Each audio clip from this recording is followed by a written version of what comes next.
다 같이 일어서서 하나님의 말씀을 경외로움으로 받도록 하겠습니다. 에베소서 4장 11절에서 16절까지의 말씀입니다. 그가 어떤 사람은 사도로, 어떤 사람은 선지자로, 어떤 사람은 복음 전하는 자로, 어떤 사람은 목사와 교사로 삼으셨으니 이는 성도를 온전하게 하여 봉사의 일을 하게 하며 그리스도의 몸을 세우려 하십니다. 우리가 다 하나님의 아들을 믿는 것과 아는 일에 하나가 되어 온전한 사람을 이루어 그리스도의 장성한 분량이 충만한 데까지 이르리니 이는 우리가 이제부터 어린아이가 되지 아니하여 사람의 속임수와 간사한 유혹에 빠져 온갖 교훈의 풍조에 밀려 요동하지 않게 하려 합니다. 오직 사랑 안에서 참된 것을 하여 범사에 그에게까지 자랄지라. 그는 머리니 곧 그리스도라. 그에게서 온몸이 각 마디를 통하여 도움을 받음으로 연결되고 결합되어 각 지체의 분량대로 역사하여 그 몸을 자라게 하며 사랑 안에서 스스로 세우느니라. 아멘. 우리 앉으시기 바랍니다. 기도하겠습니다. 아버지 하나님, 오늘 이 추운 날씨에도 불구하고 저희들이 건강을 잃지 않고 이 자리에 모일 수 있도록 허락하심을 감사합니다. 우리의 몸과 우리의 영혼이 하나님 안에서 늘 강건할 수 있도록 주님 축복하여 주시옵소서. 특별히 말씀을 통해서 우리가 강건하게 자라갈 수 있도록 주님 도와주시옵소서. 예수님 이름으로 기도합나이다. 아멘. 우리 오늘 우리는 자라야 한다라는 말씀 제목을 가지고 우리 오늘 본문을 보도록 하겠습니다. 여러분 이 AI라는 게 있습니다. AI가 조류 인플루엔자죠. 조류 인플루엔자라고 해가지고 요즘에 우리나라에 굉장히 큰 이슈 중에 하나입니다. 그래서 이 닭들이 많이 살처분되고 계란값이 올라가고 굉장히 이렇게 좀 사회적 이슈인데 사실 AI가 조류 인플루엔자라기보다는 다른 뜻으로 훨씬 더 많이 쓰이죠. AI가 뭐죠? 인공지능, Artificial Intelligence, 인공지능이죠. 그래서 인공지능에 대한 이야기가 상당히 화두입니다. 작년에 우리나라에서 바둑을 제일 잘 둔다는 이세돌 구단이 인공지능에게 패했습니다. 그래서 경악스러웠어요. 인공지능이 이렇게 발달했다니. 그래서 이 인공지능을 통한 이 산업혁명이 다가오고 있다. 그래서 요즘 많은 지식인들이 보는 책이 있습니다. 제4차 산업혁명이라는 책을 많이 읽고 있어요. 여러분 1차 산업혁명은 뭐죠? 18세기에 영국에서 증기기관의 발달, 그리고 이 기계가 발달되면서 나왔던 이 산업혁명을 1차 산업혁명이라고 하고, 2차 산업혁명은 19세기의 전기의 발견으로 대량 생산이 가능한 것을 2차 산업혁명이라고 합니다. 3차 산업혁명은 20세기 후반에 컴퓨터를 통한 자동화를 말하는 것입니다. 구체적으로. 그럼 4차 산업혁명 뭐냐? 4차 산업혁명은 지금 인공지능과 그 다음에 빅데이터, 그러니까 데이터의 양이 엄청나죠. 그리고 또 이 가상현실, 이 모든 것이 종합적으로 되어서 일어날 산업혁명을 4차 산업혁명이라고 합니다. 그래서 지금 일어나고 있어요. 그런데 이 4차 산업혁명을 앞두고 많은 사람들의 초미의 관심사가 이것입니다. 각각의 산업혁명이 일어났을 때마다 사라졌던 직업이 엄청나게 많아요. 또 새로 생겨난 직업들이 있고요. 그래서 이 4차 산업혁명을 통해서 이 AI 인공지능을 통해서 어떤 직업들이 사라질 것인가, 이번 주에 기사가 하나 나왔습니다. 이 암 환자가 이 진찰을 받았어요. 진단을 받았습니다. 이 어떻게 치료를 할 것인가, 이 의사에게도 진찰을 받고, 그 다음에 이 IBM이라는 회사에서 개발한 이 진단 프로그램이 있습니다. AI를 이용한 왓슨이라고 프로그램입니다. 왓슨. 그 두 진단을 받았는데 이 환자의 결론은 왓슨을 따르겠다. 무서운 이야기입니다. 그리고 법률 시장에도 앞으로 인공지능이 나타날 것이다. 왜냐하면 아무리 유능한 변호사라도 한 사람이 가지고 있는 법률 지식이 한정되기 때문에 인공지능이 수많은 데이터, 빅데이터를 다 취합해서 법률 상담을 해줄 것이다. 회계사도 마찬가지예요. 절세를 위한 여러 가지 방법을 훨씬 더 잘 전해줄 수 있다. 소위 그 인공지능이 적용된 분야 중에 지금 그 최첨단 분야가 자동차 분야입니다. 그래서 이 무인 자동차가 나올 거예요. 무인 자동차가 이미 나왔어요. 그런데 이게 일반화돼가지고, 소위 말해서 택시나 버스가 사람이 없이 돌아다니는 거. 지하철도 마찬가지예요. 그러니까 많은 직업이 사라질 것 같아요. 부동산도 마찬가지입니다. 그 지역에 있는 모든 데이터를 취합하고 있는 인공지능. 여러분, 가게도 무인 점포가 나타나고 있습니다. 일본에 보면은 이 휴대폰 가게가 사람이 없어요. 들어가면 로봇이 응대를 합니다. 그리고 로봇이 이 상담을 해줘요. 그리고 로봇이 이 재고에서 이 원하는 제품을 꺼내주고 개통시켜주기까지 다 로봇이 하고 있습니다. 자, 그래서 사라질 직업과 존속할 직업이 뭐냐? 왜냐하면 사람들은 생존해야 되니까. 제가 왜 이 설교 시간에 이 장황하게 인공지능 이야기를 하느냐? 여러분, 사람은요, 무엇이 살아남을까가 초미의 관심사입니다. 내가 이거 하고 있는 일이 살아남을 것인가? 나는 건강하게 살아남을 것인가? 우리 가정은 화평하게 존속할 것인가? 이 존속할 것인가? 살아남을 것인가? 초미의 관심사입니다. 지금까지 4번의 산업혁명이 진행되고 있다면 여러분 앞으로 몇 번의 산업혁명이 이루어질지 모릅니다. 5차, 6차, 7차 어떤 산업혁명이 이루어질지 모르지만 저는 마지막 혁명은 알고 있습니다. 여러분도 알고 있어요. 마지막 혁명은 그리스도에 의한 우주혁명입니다. 이 마지막 혁명, 그러니까 마지막 그리스도에 의한 우주혁명, 그러니까 이 세상이 뒤바뀌는 지금 현재 우리가 살고 있는 이 육체적인 가시적인 세상이 없어지고 새로운 영적인 세상이 출현할 그 시점이 되면 그냥 직원뿐만이 아니라 국가도 없어질 것이고 가정도 없어질 것이고 세상의 모든 집단이 없어지는데 딱 한 집단만 살아남을 거예요. 그 살아남을 집단이 뭐냐? 그게 바로 교회입니다. 교회는 끝까지 살아남을 것입니다. 교회는 하나님이 끝까지 책임지시는 유일한 공동체입니다. 왜냐? 교회는 그리스도의 몸이라고 그래요. 여러분, 그리스도가 영원하기 때문에 그분의 몸도 당연히 영원한 거 아니겠습니까? 그리스도의 몸이니까 교회는 영원하다. 교회는 그리스도께서 피값을 치르시고 사신 살아있는 공동체이기 때문에 교회의 일원은 나중에 천국의 시민권자가 되고 교회의 일원은 하나님 나라의 백성이 되는 것입니다. 제가 말하는 교회는 물론 십자가 달렸다고 다 교회를 말하는 것이 아니라 진정한 교회를 말합니다. 진리의 공동체, 복음을 믿는 공동체. 여러분이 만약에 예수를 믿음으로 하나님의 교회의 일원이 되었다면 여러분은 영원한 존재가 된 것입니다. 왜? 교회는 영원하기 때문에. 교회는 예수 그리스도의 십자가의 죽으심과 부활을 믿는 그러한 자들의 모임이고 교회는 하나님께서 진리를 보관하시는, 그러니까 하나님께서 구원의 진리를 보관하시는 보물창고와도 같고 교회는 하나님께서 죄인들을 부르시고 구원하시고 성화하는 통로입니다. 그러므로 교회를 떠나서는 구원이 있을 수 없습니다. 교회를 벗어나서는 구원이 있을 수 없습니다. 왜? 그리스도의 몸을 벗어난 상태에서는 구원이 있을 수가 없습니다. 진정한 교인은, 진정한 하나님의 백성은, 진정한 하나님의 구원으로 나아가는 사람은 교회 안에 소속되어 있는 사람입니다. 왜? 머리와 몸통이 따로 떨어질 수 없기 때문에. 그죠? 여러분, 머리와 몸통이 떨어졌다는 것은 둘 중에 하나는, 둘 다는 죽은 겁니다. 그리스도가 머리시고 교회가 몸통이라는 것은 우리가 붙어 있다는 거예요. 우리가 그리스도에게 붙어 있을 수 있는 방법이 교회입니다. 왜? 교회가 그리스도의 몸이기 때문에. 나는 교회는 떠나 있고 그리스도에게는 붙어 있다. 불가능합니다. 나는 몸뚱 아래선 떨어진 손인데 머리에 붙어 있다. 이런 소리 어디 있겠습니까? 불가능한 거죠. 그래서 교회는 굉장히 중요한 공동체입니다.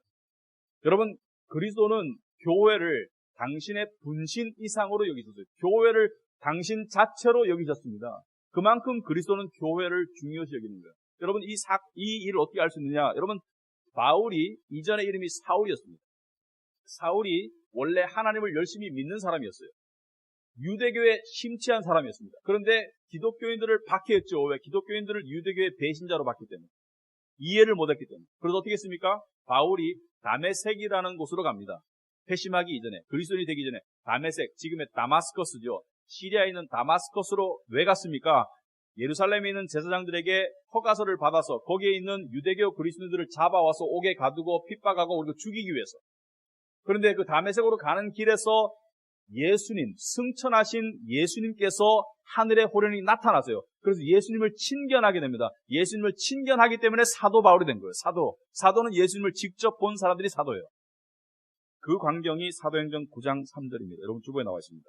사울이 길을 가다가 다메섹에 가까이 이르더니 호련히 하늘로부터 빛이 그를 둘러 비추는지라.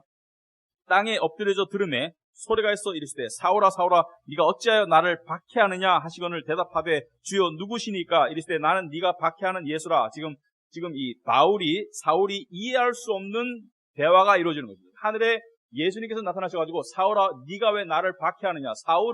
바울은 예수를 본 적도 없고 박해할 수도 없어요. 왜? 지금 예수를 만난 적도 없고 예수는 지금 부활하시고 승천하시고 하늘에 계시기 때문에 예수를 박해할 수 있는 어떤 수단이 없습니다. 그런데 예수님께서 네가 왜 나를 박해하느냐. 이것은 무엇을 말합니까? 네가 그리스도인들을 박해하는 것이, 네가 교회를 박해하는 것이 나를 박해하는 것이라는 것을 말하는 거예요. 그러니까 교회는 나라는 거예요.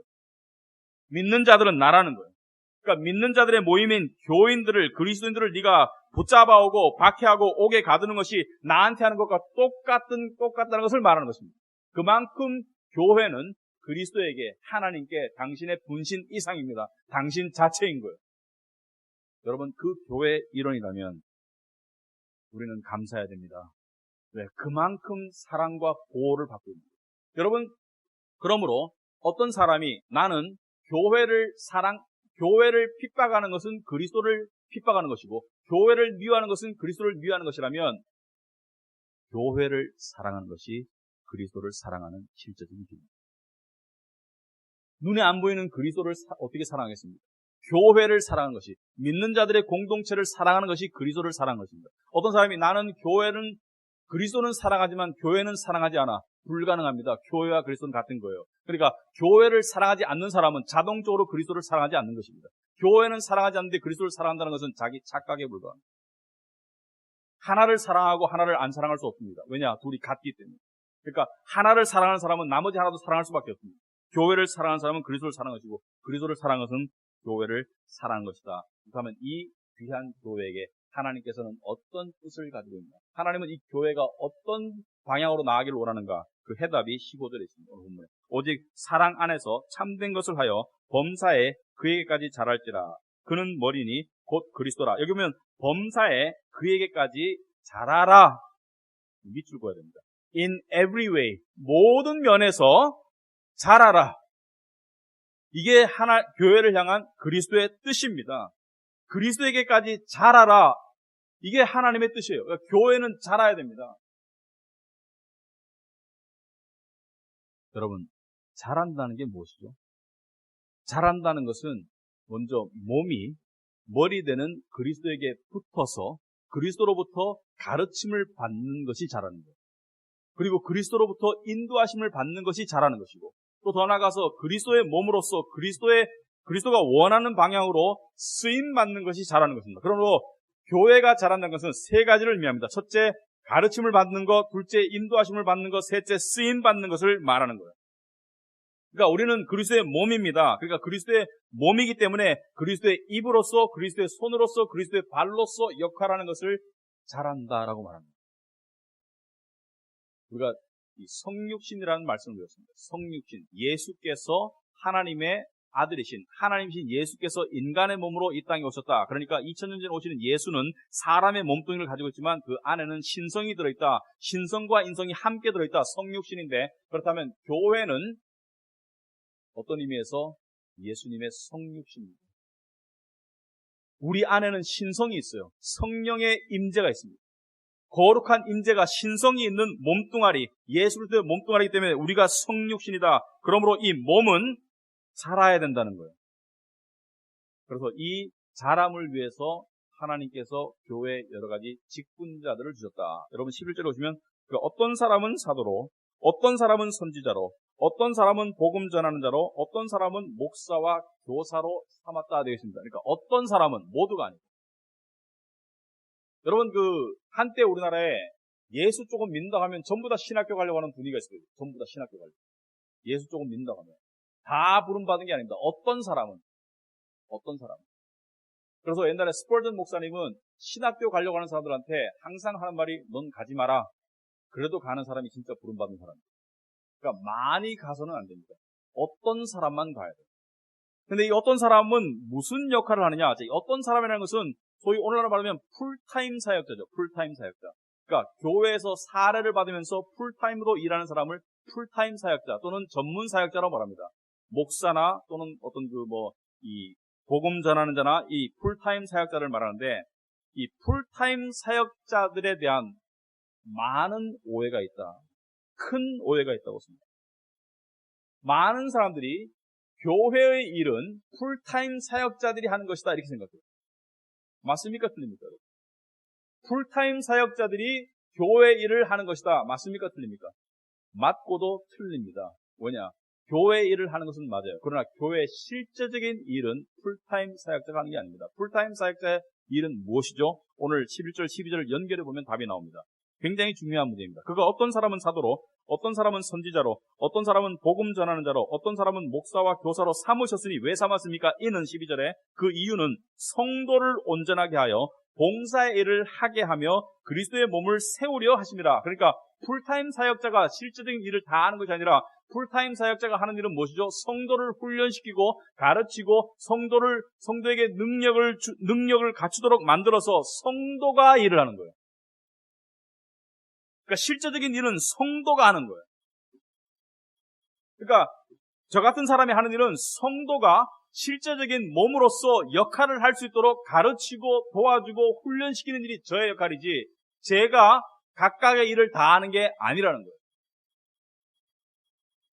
그렇게 볼 때 요즘 교회에 큰 문제점이 있습니다. 두 가지로 볼 수 있습니다. 첫째는 이것입니다. 사역자들을 뽑아놓고 특별히 좀 큰 교회에서 사역자들이 교회의 일을 하는 사람이고 교인들은 그들에게 월급을 주는 주주 같은 모습. 그러니까 회사에서 주주들이 출자를 하고 그 다음에 그 돈을 받아서 일을 하는 직원이 있는 것처럼 그런 모델의 교회들이 상당히 많습니다. 사역자를 대하는 시각이 저 사람들은 우리가 돈 주고 뽑은 사람들, 저 사람들이 일을 하는 것이고 우리는 그냥 예배 오고 헌금하면 되는 거 아니죠. 오늘 말씀 교실할 때 상당히 비성경적입니다. 무엇이죠? 사역자들은 성도들을 훈련시키고 성도들을 동기부여하고 성도들이 실제적인 일을 할 때 몸이 세워져 가는 거예요. 그래서 저는 제 역할을 해야 되는 것이고 성도들을 훈련시키고 가르치는 것이 제 역할입니다. 그러나 실제적인 일들은 성도들이 하는 것이 건강한 교회입니다. 요즘 보니까 이런 교회들이 있습니다. 사역이 직업화되고 있어요. 그래서 사역자들이 예배에 안 가는 교회가 참 많더라고요. 편의상. 그러니까 내가 영화부를 맡았으면 영화부에 가서 영화를 가르치는 것이 주일 예배야 나한테. 내가 초등부를 맡았으면 초등부 사역하는 것이 주일 예배예요. 여러분 영화부 예배가 성인 예배가 될 수 있습니까? 없습니까?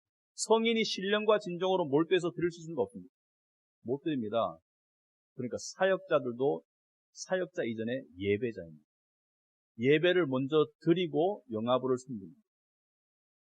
꼭 바뀌어도 상관없습니다. 영화부를 섬기고 예배를 해도 상관없어요. 그러나 그들에게 적합한 예배가 있어야 되는데 오늘날 많은 교회들이 그냥 조직화하고 기구화되기 때문에 사역자들을 뽑아놓고 사역자들은 사역만 하면 돼. 교인들하고 안 사귀어도 돼. 그냥 자기 분야만 하면 돼. 그리고 실적만 보고하라고 그래요. 이건 교회가 아닙니다. 이것은 잘못된 거예요. 자, 두 번째 잘못된 모델이 있습니다. 20대 80 모델이 있습니다. 무슨 말이냐면은 20%의 사람들이 대부분 일을 하고 80%는 방관자예요. 이게 오늘날 교회들의 모습입니다. 20%의 사람들이 일을 하고 80% 사람들이 방관자예요. 물론 정말 특수한 사정이 있어서 교회에 나오는 것조차도 힘든 사람이 있습니다. 교회에 나오는 것 자체만으로도 정말 까짓 것인 사람이 있을 수 있습니다. 그러나 그 비율이 20대 80이 되는 것은 절대로 건강하지 않습니다. 여러분 생각해 보세요. 몸의 세포 중에 80%가 활동을 안 해요. 20%만 열심히 뛰어. 건강하겠습니까? 아프겠습니까? 잘하겠습니까? 쇠락하겠습니까? 뻔하지 않습니까?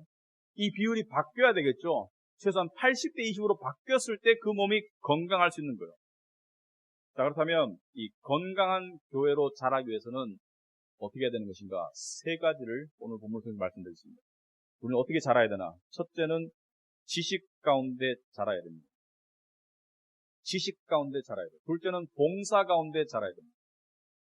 세 번째, 전도 가운데 자라야 됩니다.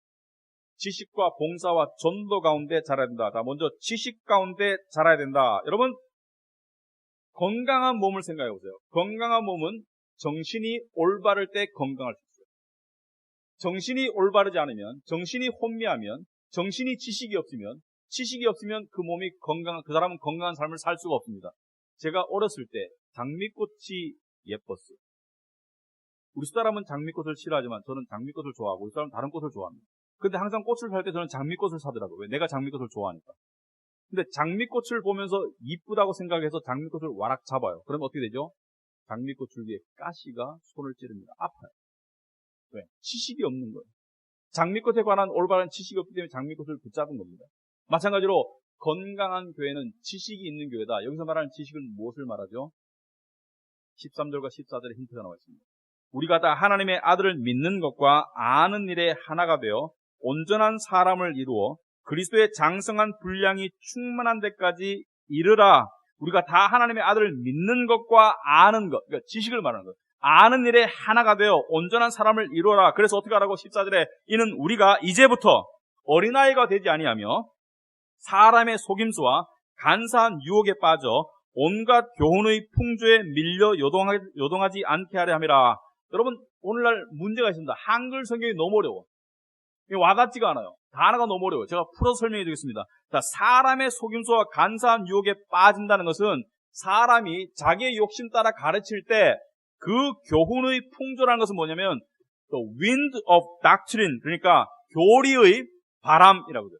풍조는 바람 풍자죠. 그러니까 교리의 바람, 그러니까 바람이 이쪽으로 불면 낙엽이 그쪽으로 때르르르 굴러가고 바람이 저쪽으로 불면 낙엽이 떼구르르 그쪽으로 굴러가는 현상을 말하는 거예요. 그러니까 바람이 이쪽으로 불면 이쪽으로 휩쓸렸다가 바람이 저쪽으로 하면 저쪽으로 휩쓸렸다가 그러니까 자기 주관과 이해가 없이 지식이 없이 이 사람이 이렇게 말하면 그렇게 따라갔다가 저 사람이 저렇게 말하면 저렇게 따라가는 거. 여러분, 분별력이 없으면 어떤 사람이 이렇게 말합니다. 목사님이 그렇게 말씀하셨어. 아니요. 성경이 그렇게 말하는 것이 중요합니다. 목사님이 그렇게 말씀하셨어가 아니라 성경과 목사님의 가르침이 일치할 때 그 목사님의 말씀이 권위가 있는 것입니다. 그러니까 여기서 말하는 것은 교훈의 풍조라는 것은 교리의 바람을 말하는 것입니다. 교리를 잘 모르면 딸려갈 수밖에 없습니다. 먼저 교리와 신학을 가져야 됩니다. 여러분, 어떤 사람들은 신학은 신학자들이 하는 것이다. 신학은 목사가 하는 것이다. 평신도들은 그렇게 할 필요가 없다. 평신도들은 그 정도까지 할 필요가 없다. 그건 다 거짓말이에요. 신학이 어렵지가 않습니다. 그리고 신학은 모든 신자들의 전유물이 되어야 됩니다. 모든 신자들이 신학과 교리를 해야 되는 것이지 평신도들은 신학을 할 필요가 없다는 말하는 사람은 이런 사람이에요. 평신도들에게 신학을 가르치지 않아서 내가 내 마음대로 움직일 것이다. 평신도들에게 교리를 가르치지 않아서 내가 원하는 방향으로 내가 끌고 갈 것이다. 이건 뭐예요? 간사한 유혹과 속임수가 될 수 있습니다. 그래서 우리 교회에서는 신학을 공부합니다. 왜요? 신학이 가장 중요합니다. 물고기가 어디부터 썩죠? 물고기가 머리부터 썩어요. 물고기가 머리부터 썩기 시작해서 몸이 썩는 거예요. 머리에서부터 냄새가 나는 거예요. 머리가 썩으면 몸이 썩게 되어 있습니다. 여러분 생각해 보세요. 우리 한국교회가 문제가 많다고 그래요. 한국교회가 세속화되었다고 그럽니다. 돈을 밝힌다고 그래요. 그리고 정치화됐다고 그래요. 정치 세력과 결탁했다. 그런데 이 모든 것은 다 겉으로 드러난 병리적인 현상이고 근본 문제는 무엇인지 아십니까? 근본 문제는 교리와 신학의 삐뚤어짐과 부재입니다. 교리와 신학이 없고 삐뚤어졌기 때문에 이러한 문제들이 나타나는 거예요. 복음을 추구하는 교회, 교리와 신학을 따라가는 교회에서는 그런 문제들이 사라지게 되겠습니다. 여러분, 중세의 교회다, 한국 교회를 보고 이렇게 말합니다. 지금 한국 교회의 모습은 중세 가톨릭과 비슷하다. 어떤 사람이 이렇게 말해요. 비슷한 면이 많습니다. 세속화되고 정치화되고 돈을 밝히고. 여러분, 중세의 교회가 어땠는지 아세요? 중세의 교회는 교회와 성직을 어떤 A라는 지역에는 한 교회밖에 없었습니다. 그 당시에는 뭐 장로교, 침례교, 감리교 이런 게 아니고 그냥 중앙에서 지정한 한 교회밖에 없어요. 지금도 가톨릭은 한 동네 하나밖에 없지 않습니까? 그 옆에 세우지 못하지 않습니까? 그리고 위에서 파송하지 않습니까? 그런데 그 교회와 그 성직을 오늘날 부동산처럼 팔아먹었어요. 이 교회는 교인이 얼마 모이고 헌금이 얼마 거치기 때문에 가격이 매겨져 있었습니다. 그러면 그 가격을 내가 지불하고 사요. 그러면 이게 나에게 전유물이 되는 거야. 일정 기간 동안. 그럼 나는 어떠냐? 여기서 들어온 헌금의 일부를, 예를 들어서 50%를 교황과 주교에게 바치고 나머지는 내가 가질 수 있어요. 나머지는 내 수입이 되는 거야. 그러니까 교회가 비즈니스였습니다. 또한 중세의 교회는 면죄부를 팔았죠. 면죄부가 무엇이죠? 죽은 조상이 지금 연옥에 있는데, 성경에 없는 개념이죠. 천국과 지옥 사이에 있는 연옥에 있는데 내가 면죄부를 사면 그 면죄부를 왜 팔았습니까? 파는 명목은 이 면죄부를 팔아서 그 기금으로 로마의 큰 성당을 짓겠다. 로마의 큰 교회를 짓겠다. 그러니까 좋은 일인 것 같죠. 그러니까 이 면죄부를 많이 살수록 죽은 조상이 연옥에서 천국으로 간다는 거예요. 왜? 죄를 사함을 받으니까, 면죄되니까. 그래서 그때 슬로건이 이것입니다. 이 면죄부 헌금함에 금화가 땅그랑 은화가 땡그랑 떨어질 때 연옥에서 한 영혼이 천국으로 솟아오른다. 이게 슬로건이었어요. 면죄부 팔아먹으려고. 종교개혁이 나왔을 때 면죄부 파는 거, 교회를 성직을 매간매직하는 거, 정치와 결탁된 거, 루터와 켈빈과 쯔빙글리 같은 종교개혁가들은 그것을 건들지 않고 뭘 건드렸습니까? 복음의 재발, 교리의 확립, 진리의 재발. 왜? 그것이 문제의 뿌리입니다. 여러분 오해하지 맙시다. 우리가 건강한 교회가 되기를 원하고요. 건강한 교회가 되기 위해서 교회 재정이 투명해야 된다. 건강한 교회가 되기 위해서 교회가 이렇게 일을 할 때 이렇게 민주적으로 해야 된다. 여러분 나쁜 거 아닙니다. 그러나 그러한 건강함은 정치 집단도 추구할 수 있고, 그러한 건강함은 회사도 추구할 수 있어요. 재정을 투명하게 하자, 회계를 투명하자, 회사도 할 수 있습니다. 건강한 교회라는 것은 교리와 신학이 건강할 때 건강한 교회가 됩니다. 그 당시에 나온 화두가 이것입니다. 다른 거 다 필요 없고 5가지를 정리했어요. 그래서 5가지의 솔라는 뭐예요? 라틴어로 오직, 솔라. 그래서 5가지 솔라를 만들었습니다. 여러분 주보 앞에 적어놨는데 여러분 이 정도는 아시고 있어야 돼요. 솔라 스크립투라, 라틴어입니다. 오직 성경으로. 오직 성경 말씀이 모든 신앙과 믿음과 삶의 기본이다. 오직 성경으로 가야 된다. 전통이 성경에 위배되면 바꿔야 된다는 것이죠. 여러분, 우리 교회는 이렇게 해왔는데, 아니, 성경이 뭐라고 말하는 거예요? 이렇게 하면 구원받을 수, 아니, 성경이 뭐라고 말하는 거예요? 성경의 객관적인 말씀 밑에 우리의 주관적인 믿음이 있는 것이죠.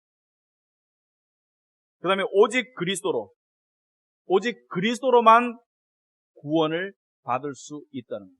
오직 그리스도라는 것은 그리스도의 충만함을 이야기합니다. 그리고 오직 은혜라는 것은 뭐예요? 인간의 노력이 아니라 하나님의 전적인 은혜로 구원을 받는 것이다. 오직 믿음으로, 행위가 아니라 믿음으로 구원을 받는 것이다. 그리고 마지막에 중요합니다. 솔리데오 글로리아. 오직 하나님의 영광을 위해서. 여러분, 신앙의 꽃은 하나님의 영광이 것이다. 우린 복음을 이야기합니다. 그러나 복음의 종착역은 하나님의 영광입니다. 우리는 중세 가톨릭처럼 너무나 많은 교회들이 복음이라는 단어를 남발하지만 복음의 의미를 제대로 전하지 않아요.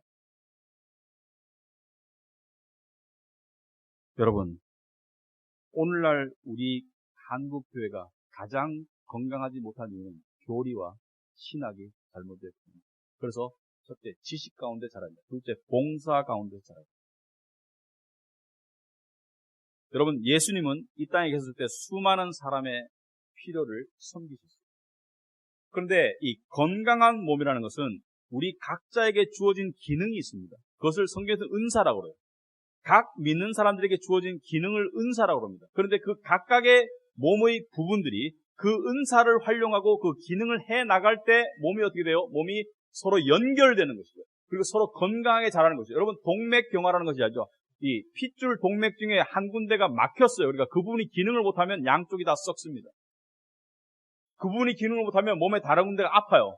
그러니까 몸이 연결되기 위해서 기능을 해야 되는 것이죠. 몸이 연결되고 몸이 자라기 위해서는 각각의 부분이 기능을 해야 되는 것인데 거기에 관한 말씀이 오늘 보면 16절입니다. 16절에 그러므로 그에게서 온몸이 각 마디를 통하여 도움을 받음으로 연결되고 결합되고 각 지체의 분량대로 역사하여 그 몸을 자라게 하며 사랑 안에서 스스로 세우느니라. 여러분 보시면 각 마디를 통하여, 온몸이 각 마디를 통하여 도움을 받는다. 그러니까 은사를 통해서 여러분은 저를 도와주시고 저는 여러분을 도와주시고 서로 도와주는 것입니다.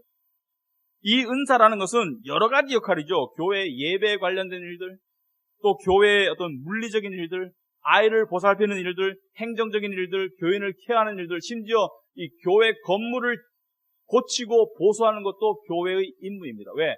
물리적인 필요가 채워지지 않으면, 물리적인 잘못된 것이 채워지지 않으면 영적인 평강이 주어지지 않습니다. 그래서 집사를 뽑을 때 왜 뽑았습니까? 헬라 과부들이 매일매일 음식을 히브리 과부들보다 적게 받았기 때문에 집사를 뽑은 원인이 되는 것입니다. 마찬가지로 우리 교회에 어떤 시설이 지금 고장났는데 그것을 고치는 것도 그것도 이 교회 몸의 일의 일부입니다. 그러니까 물리적인 일, 영적인 일, 예배적인 일, 가르치는 일 여러 가지가 합쳐져서 그 안에서 각 지체가 역할을 할 때 어떻게 되죠? 교회가 연결됩니다. 그리고 함께 자라가는 것입니다. 저는 빈말이 아니고요. 이 교회 목사로서 상당히 감사합니다. 왜? 우리 교회 안에는 많은 사람들이 섬기고 있습니다. 정말 교회 사이즈에 비해서는 너무나 많은 사람들이 여러 군데서 섬기고 있습니다. 참 감사한 일이죠. 그러니까 연결되는 거예요. 그리고 여러분들의 봉사에 대해서는 하나님의 상급이 반드시 있을 것입니다. 하나님은 공평의 하나님이시거든요. 그리고 세 번째로 전도 가운데 자라야 됩니다. 전도 가운데 자라야 된다. 오늘 11절 보시면 어떤 사람은 사도로, 어떤 사람은 선지자로, 어떤 사람은 복음 전하는 자로, 어떤 사람은 목사와 교사로 삼으셨다 이렇게 말하고 있습니다. 자, 여기 보시면 사도와 선지자는 말이십니다. 사도와 선지자는 뭐 하는 사람들이죠? 선지자는 구약시대 때, 사도는 신약시대 때. 그러니까 구약시대의 마지막이 세례 요한입니다. 세례 요한이 마지막 선지자예요. 그리고 사도는 예수님의 12제자와 사도 바울을 포함한다고 저는 생각합니다. 그러니까 가룟 유다가 탈락했기 때문에. 자, 그런데 이 사도와 선지자 역할은 무엇이죠? 하나님의 말씀을 직접 받는 것입니다. 하나님을 친견하는 것입니다. 직접 말씀을 받고 그것을 성경에 기록한 자들을 사도와 선지자로 말합니다. 그런데 성경이 완성되었어요. 그러므로 사도와 선지자의 직분은 이제 유효하지 않습니다. 사도와 선지자의 직분은 이제 유효할 필요가 없어요. 왜? 성경이 완성되었기 때문에. 그러니까 신사도는 다 가짜예요.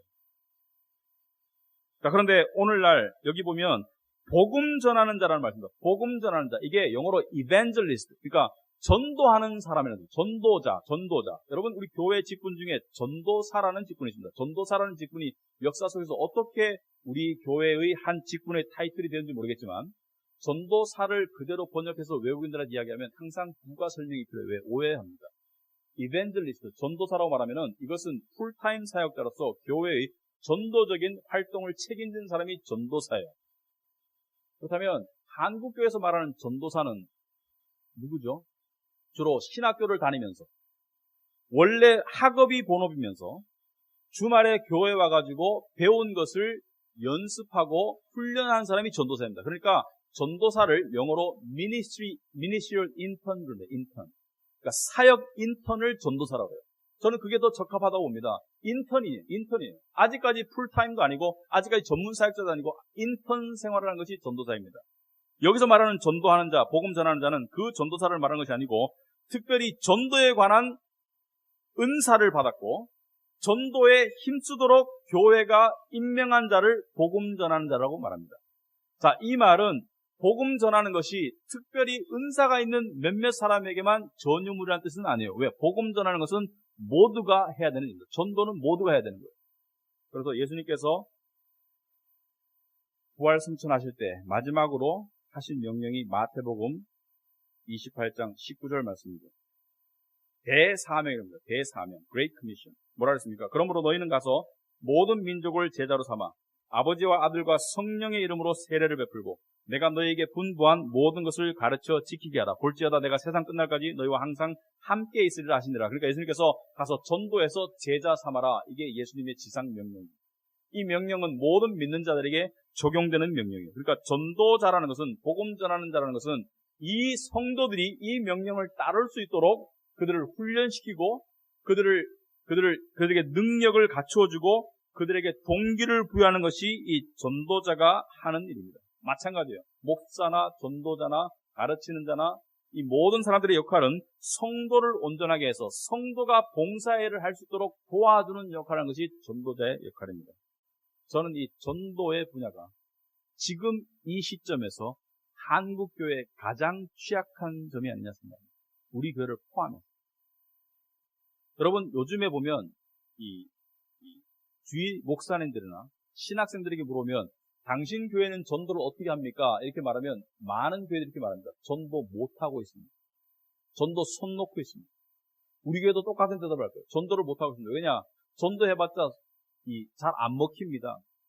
소위 말해서 밖에 나가서 전도지 돌리면 쓰레기통에 바로 가고요. 안 받지도 않고, 그리고 커피 주면 커피 마시든지 안 마시든지 전도와 관계가 연결이 안 됩니다. 그래서 지금 보시면은 많은 그러한 움직임들이 줄어들고 있어요. 그래서 전도를 해야 되긴 해야 되는데 어떻게 해야 될지를 모르겠다. 그러다 보니까 점점 더 부정적이고 비관적으로 돼가는 것이 교회 현실입니다. 교인은 줄어드는데 전도의 길은 열리지 않고 어떻게 해야 되느냐? 그런데 말이죠. 이상하게도 이단들은 전도를 활발히 하고 이단들은 급증했습니다.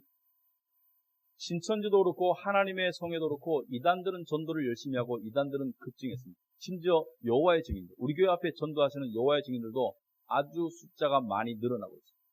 뭘 말하는 것이냐? 저는 이렇게 말하고 있습니다. 사탄이 거짓 교회들을 저렇게 성장시킬 수 있다면 전능하신 하나님께서 참된 교회를 성장시킬 수 없다는 것입니다. 문제는 뭐냐면 내 마음, 우리의 마음이 지금 잘못된 거예요. 우리가 지금 안 된다고 부정적으로 생각하는 마음이 잘못된 거예요. 하나님께서 명령하셨다면 하나님께서 가능케 하실 것을 약속한 것입니다. 어거스틴이 말했습니다. 하나님께서 나에게 명령하신 것은 하나님께서 제공하실 것을 믿어야 됩니다. 여러분, 하나님께서 가서 모든 족속에게 복음을 전하고 제자를 삼아라. 그것은 하나님께서 그것을 가능케 하겠다는 것을 이야기하는 거예요. 그렇다면 우리는 부정적으로 될 것이 아니라 우리의 기도 제목은 이것이 됩니다. 하나님, 길을 열어주세요. 왜? 커피 나눠주고 전도지 돌리고 하는 것이 이 시대에는 효율적이지 못하니까 그 시대에 맞는 전도 방법을 길을 열어달라고 기도하는 것이 저와 여러분의 사명입니다. 그래서 우리가 기도하고 있는 거예요. 저는 작년 가을부터 계속 기도했습니다. 그런데 하나님께서 길을 열어주실 것이라는 믿음이 있습니다. 하나님께서 길을 열어주실 것이다. 이건 굉장히 중요합니다. 우리 교회만을 위해서 중요한 것이 아니라 만약에 하나님께서 우리 교회에게 전도가 될 수 있는 길을 열어주신다면 이것은 다른 교회에도 도움을 줄 수 있는 그런 길이 되겠습니다. 여러분, 전도하지 않는 교회는 희망이 없습니다. 전도하지 않는 교회는 반쯤 죽은 교회. 왜? 새 생명이 없기 때문에. 여러분, 기독교인으로서, 참된 기독교인으로서 가장 행복할 때가 언제인 줄 아세요? 가장 흥분될 때가 언제인 줄 아십니까? 새로운 영혼이 그리스도를 깨달을 때. 아, 십자가가 나의 죄를 위한 십자가였구나를 깨달을 때. 그것을 바라보는 그것이 가장 기쁜 거예요. 그렇다면 우리 안에 그 기쁨이 있어야 되지 않겠나. 그럴 때 진짜 자람이 있을 수 있지 않겠나. 그래서 첫째 제가 부탁드리는 것은 부정적인, 포기적인 마음을 회개하고 넘어서자. 우리는 절대로 물러설 자가 아닙니다. 우리는 앞으로 나아가야 됩니다. 우리는 자라가야 돼요. 우리가 공산주의에 살고 있습니까? 아니면 이 아랍에 살고 있습니까? 우리가 전도한다고 감옥에 갑니까? 아니면 죽습니까? 아니지 않습니까? 중요한 것은 하나님을 향해서 문을 열어달라고 기도하는 것이 중요합니다. 문을 열어주세요. 하나님께서 문을 열어주실 것입니다. 문이 열리는 대로 제가 여러분에게 이야기할 것입니다. 결론적으로 우리는 이런 교회가 되기를 원합니다. 일을 한번 저지르자. 일을 저질러서 유명해지는 교회가 되고 우리 자신을 위한 유명세가 아니고 우리가 전도에 어떤 길이 열리는 그런 쓰임받는 교회가 되자. 이걸 저는 원합니다. 2017년 마지막이 되었을 때 올해 하나님께서 이렇게 전도의 길을 열어주셨구나. 그런 교회가 되자. 그래서 이것을 우리가 멈추지 않고 추구할 것입니다. 여러분, 요즘 전도가 잘 안 된다는 것은 세상의 상식입니다. 맞는 말입니다. 전도가 잘 안 됩니다. 그러나 믿음은 상식을 초월하기를 요구합니다. 여러분의 삶 가운데 누군가가 있죠. 저 사람 전도해야 된다는 건 알아. 근데 안 먹힐 것 같아. 몇 번 찔러봤어. 안 될 것 같아. 그러니까 마음속에 때가 아니겠지. 아니면 안 되는 거 보구나. 하나님이 택하신 자가 아닌 것 같구나. 여러분 어떻게 아세요? 안 죽었는데. 그 사람이 안 죽었는데 어떻게 아세요? 여러분 계속 찔러봤어요? 7번 쓰러도 8번 일어나는 마음으로 찔러봤습니까? 여러분 노력해봤습니까? 어떻게 할까? 연구해봤습니까? 기도하면서 내가 그 사람이 특별히 힘들고 허무하고 외로울 때 그 옆에 가서 말동무 대야 되지. 내가 그 사람에게 밥이라도 한 그릇 사줘야 되지. 그러니까 여러분이 그 사람에게 어떠한 다가가는 모습을 한번 연구해 봤습니까? 여러분, 그러지 않고 그냥 냅두면 우리 책임이에요. 여러분, 수단과 방법을 가리지 않더라도 영혼을 전도하는 것이 그리스도인의 본분입니다. 그러므로 절대로 상식에 의해서 무너지지 마시고 상식을 넘어서는 믿음을 가지시기 바랍니다. 특히 가족 중에 전도해야 될 사람들 특별히 있죠. 여러분, 가족이 전도가 제일 힘듭니다. 왜? 나의 약점을 제일 잘 알아. 나의 약점을 제일 잘 알아. 그래서 예수 믿고 뭐 별 다를 게 없네 이렇게 얘기를 하죠. 그런데요, 거기에 좌절하지 마시고 그래도 좋은 모습을 보여주려고 노력하세요. 그래도 성화된 모습을 보여주려고 노력하세요. 그리고 진실된 마음을 담아서 접근하시고 진실된 마음을 담아서 기회가 있을 때 권유하시고 그래서 교회로 데리고 와야 됩니다. 뭐냐? 그것보다 영혼에게 더 필요한 게 없습니다. 그래서 저와 여러분이 올해는 우리가 이제 시작인데 우리의 정신부터 가다듬어야 되겠다. 하나님께서 주신 지상명령이다. 결론적으로 말하면은 지식 가운데 자라고 봉사 가운데 자라고 그리고 전도 가운데 자랄 때 그 교회는 생동감 있게 성장하게 됩니다. 자라나게 됩니다. 우리는 그런 교회를 원합니다. 왜냐? 하나님이 그런 교회를 원하기 때문에. 그리고 하나님이 하시면 그 일을 반드시 이룰 것입니다. 그 믿는 자들을 통해서 역사하기를 원합니다. 여러분 아시겠죠?